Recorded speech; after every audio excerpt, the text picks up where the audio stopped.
खबर है उत्तर प्रदेश उपचुनाव से जुड़ी हुई।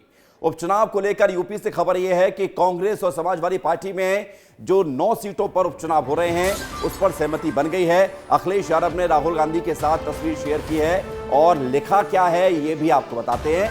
उपचुनाव को लेकर अखिलेश यादव ने यह पोस्ट शेयर किया है। हमने ये ठाना है, संविधान आरक्षण सौहार्द बचाना है।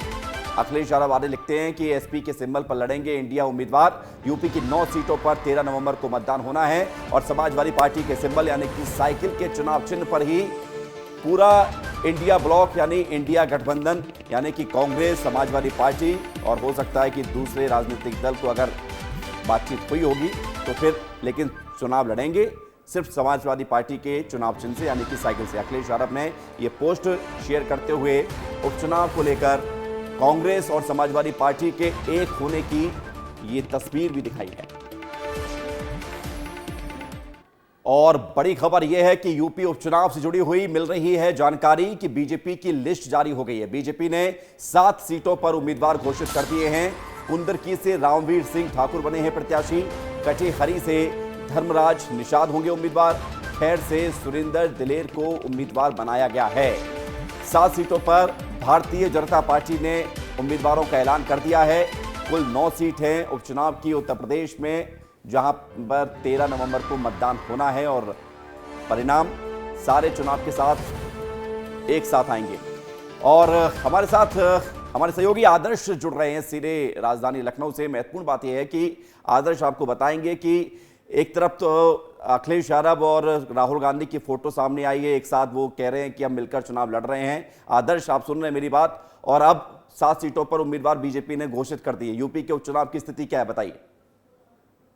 देखिए, बिल्कुल विवेक, यूपी में जो राजनीति है दिलचस्प होती जा रही है। एक और जहां अखिलेश यादव और कांग्रेस के बीच लगातार बातचीत चल रही है, तो वहीं दूसरी तरफ अगर आप देखें तो बसपा ने भी सभी सीटों पर उम्मीदवार उतारने की बात कह रही थी और वहीं बीजेपी ने 7 सीटों पर उम्मीदवार उतार दिए हैं। कुंदरकी से रामवीर सिंह ठाकुर, गाजियाबाद से संजीव शर्मा, खैर से सुरेंद्र दिलेर और करहल से अनुजेश यादव, फूलपुर से दीपक पटेल, कटेहरी से धर्मराज निषाद और मझवा से सुचिस्मिता मौर्य, इन लोगों को उम्मीदवार बनाया गया है। बड़ी बात यह है कि 3-3 नामों का पैनल बीजेपी की तरफ से जो स्थानीय इकाई थी वहां से दिल्ली भेजा गया था। उन 3 नामों में से एक का चुनाव बीजेपी के आलाकमान को करना था और उसके बाद ये सूची सामने आई है विवेक। लेकिन आदर्श, एक कमेंट में आपका उस पर भी चाहूंगा जो अखिलेश यादव ने लिखा है कि एक साथ ठाना है, संविधान आरक्षण और सौहार्द को बचाना है और मिलकर चुनाव लड़ने की जो सूरत हाल तस्वीर है, क्योंकि बात नहीं बन पाई, कांग्रेस को सीट नहीं दी, इसलिए कांग्रेस ये समझौता करने के लिए राजी हुई, या सब कुछ ठीक है इंडिया ब्लॉक के लिए, उत्तर प्रदेश के लिए?